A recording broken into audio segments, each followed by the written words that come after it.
Si no lo veis claro por la ley de Ohm, siempre podéis aplicar la segunda ley de Kirchhoff. Tenemos que tener presente que también podemos aplicar el divisor de corriente, no solamente la ley de Ohm y la segunda ley de Kirchhoff. Como veis, está todo relacionado. ¿Creéis que hemos perdido tiempo en este vídeo y en este ejercicio?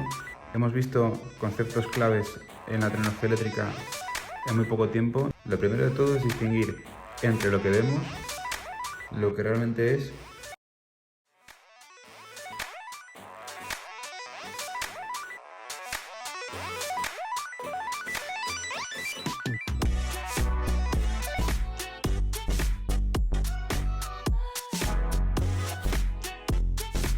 Hola a todos, bienvenidos de nuevo a Eléctrica Resuelta. En este vídeo vamos a ver un circuito con un amperímetro que además tiene dos resistencias conectadas en paralelo. Lo primero de todo es distinguir entre lo que vemos este amperímetro aquí, pero en realidad lo que realmente es un cortocircuito. Por tanto, a partir de aquí el circuito va a parecer mucho más sencillo a partir de ahora. Tras poner aquí el cortocircuito para indicar que este amperímetro es un amperímetro ideal, vamos a colocar unas corrientes de rama a las ramas de circuito que más nos importan. En este caso, como queremos calcular la corriente que circula por aquí, por el amperímetro, vamos a colocar en sentido totalmente arbitrario, ya que no sabemos de entrada cuál es el sentido de la corriente en cada rama. Vamos a colocar aquí la corriente I en este sentido, la corriente I1, que es la que atraviesa el amperímetro, y finalmente la corriente I2, que va a circular por esta rama del circuito donde se encuentra la resistencia de 9 ohmios. A partir de aquí, para empezar a resolver el ejercicio, se cometen varios errores que suelen ser habituales. El primero es dejarnos llevar por la cantidad de fuentes de corriente que tiene este circuito y por la cantidad de fuentes de tensión que tiene este circuito. Así a priori parece un circuito muy complejo, muy difícil de resolver, y lo que en muchas ocasiones hacemos es empezar a colocar calles de tensión en cada uno de las fuentes de corriente. Colocaríamos en esta fuente de corriente de 5 amperios VG1, en esta de 3 amperios VG2 y en esta de 2 amperios VG3, por ejemplo. Y empezaríamos a resolver el circuito colocando también las calles de tensión de las fuentes de tensión. Así empezaremos a resolver diciendo que VG1 menos 10 menos 5 es igual a 0, aplicando la segunda ley de Kirchhoff en toda esta parte del circuito, en esta malla, y despejando VG1 tenemos que la caída de tensión en esta fuente de corriente de 5 amperios es 15 voltios.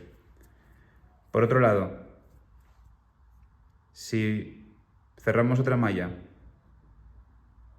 por esta parte del circuito donde tenemos los 5 voltios, los 10 voltios, y luego VG2 menos 5 igual a 0, podríamos resolver la caída de tensión que tiene la fuente de corriente de 3 amperios. En este caso serían menos 10 voltios.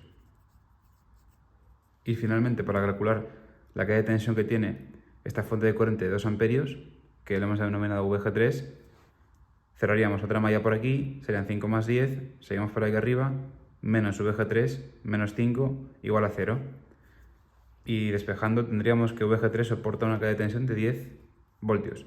Obviamente, ya que estas dos fuentes de corriente están en paralelo y tienen distinta polaridad, pues una tendrá una caída de menos 10 voltios y otra en sentido opuesto de 10 voltios. ¿Está mal lo que acabamos de hacer? En realidad no está mal. Hemos calculado las caídas de tensión que tiene cada fuente de corriente. ¿Pero nos ayuda a resolver el ejercicio? En verdad no. Por tanto, no es que esté mal, pero nos hace perder mucho tiempo, cosa que es muy importante y muy valiosa a la hora de resolver los ejercicios. Otro error muy habitual es calcular la caída de tensión que tiene esta resistencia de 1 ohmio, y también calcular la caída de tensión que tiene esta resistencia de 9 ohmios. En realidad, si os dais cuenta, la caída de tensión en estas dos resistencias va a ser la misma, porque están en paralelo las dos. ¿Cómo calcular la caída de tensión que tienen estas resistencias? Pues si cerramos la malla por aquí tendremos 5 más 10 menos VR1 igual a 0. Y lo mismo por el otro lado. 5 más 10 menos VR2 igual a 0. Por tanto, la caída de tensión que hay en estas dos resistencias serían 15 voltios. Si no veis bien que estas dos resistencias están en paralelo con estas dos fuentes de tensión, mejor seguir este procedimiento aplicando la segunda ley de Kirchhoff, así no tenéis pérdida. Continuando con los errores, asociaríamos estas dos resistencias en paralelo para hallar su resistencia equivalente. Por tanto, aplicamos la clásica ecuación de producto entre suma y tendríamos que la resistencia equivalente serían 0,9 ohmios. Por tanto, el circuito equivalente que nos quedaría sería este, donde tenemos la corriente I circulando en este sentido con la resistencia de 0,9 ohmios. Ya no circularía por aquí I1, simplemente circularía I.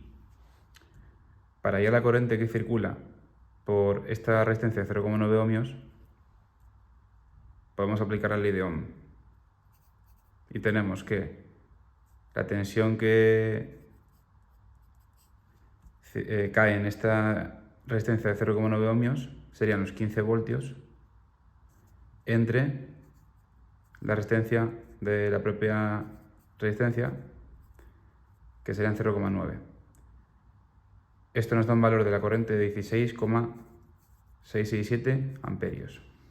Si no lo habéis claro por la ley de Ohm, siempre podéis aplicar la segunda ley de Kirchhoff, siguiendo el sentido de las flechas en este caso no las puse, pero sería sumar 5 más 10 menos la caída de tensión de esta resistencia, que serían 0,9 por la corriente I.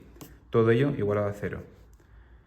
Si no sabéis cómo llevar a cabo este método siguiendo el sentido de las flechas, os voy a dejar enlazado por aquí el vídeo donde lo explico al detalle.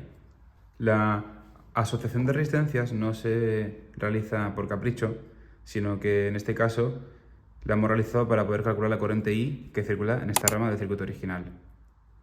Por tanto, si sabemos la corriente I que circula por aquí, podemos aplicar la primera ley de Kirchhoff para poder calcular las corrientes I1 e I2.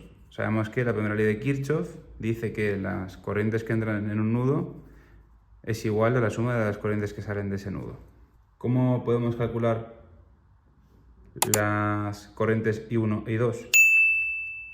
Pues tenemos que tener presente que también podemos aplicar el divisor de corriente, no solamente la ley de Ohm y la segunda ley de Kirchhoff. Por tanto, si conocemos las ecuaciones del divisor de corriente, sabemos que la corriente I1 en este caso sería igual a la corriente total que entra por este nudo, que son los 16,667 amperios, multiplicado por la por la resistencia por la que circula la corriente de la rama contraria, que son los 9 ohmios, dividido por la suma de las dos resistencias. Por tanto, el valor de I1 serían 15 amperios. Siguiendo el mismo procedimiento para I2, tenemos que la corriente I2 es igual a 1,667 amperios. Por tanto, como vemos, el método que hemos seguido para poder resolver estas corrientes cumple con la primera ley de Kirchhoff, ya que la suma de estas dos corrientes es igual a 16,667 amperios que hemos calculado por ley de Ohm tras haber asociado estas dos resistencias. Como veis, está todo relacionado, no son ecuaciones o métodos que utilicemos porque sí. Si os dais cuenta, había una manera muy fácil y muy sencilla de resolver este ejercicio, donde yo creo que más de uno lo habrá visto ya, y es que no hacía falta asociar ninguna resistencia ni calcular ninguna caída de tensión, sino que aquí tenemos en el circuito original las dos fuentes de tensión de 5 y 10 voltios y la resistencia de un ohmio. Por tanto, si por aquí podemos calcular la corriente I1 por la segunda ley de Kirchhoff, sería lo más sencillo porque sumaríamos 5 más 10 y le restaríamos la caída de tensión de la resistencia de un ohmio, que sería 1 por I1. Y en este sentido ya tenemos la corriente I1, que sería 15 entre 1. Por tanto, de esta manera podremos haber resuelto en solamente una operación y en un segundo lo que nos pedía el ejercicio. En realidad, otra de las maneras por las que pudimos resolver esa corriente que circula por el amperímetro fue al aplicar el divisor de corriente aquí, donde también nos salen los 15 amperios. Una vez más, os podéis dar cuenta que está todo relacionado. La pregunta que quiero haceros es, ¿creéis que hemos perdido tiempo en este vídeo y en este ejercicio? No creo que hayamos perdido tiempo, porque hemos visto conceptos claves en la tecnología eléctrica en muy poco tiempo y además hemos aprendido de los errores. Además, en un principio habíamos pensado que este ejercicio y este circuito eran muy complejos, cuando en realidad es algo muy facilísimo, porque si lo tienes claro puedes resolver el ejercicio en una sola cuenta. Así que estos suelen ser los errores más habituales en este tipo de ejercicios. Os voy a dejar enlazados otros vídeos donde hay unas explicaciones geniales para que os sigáis entreteniendo. Y nada más, gracias por verme, nos vemos en el siguiente vídeo.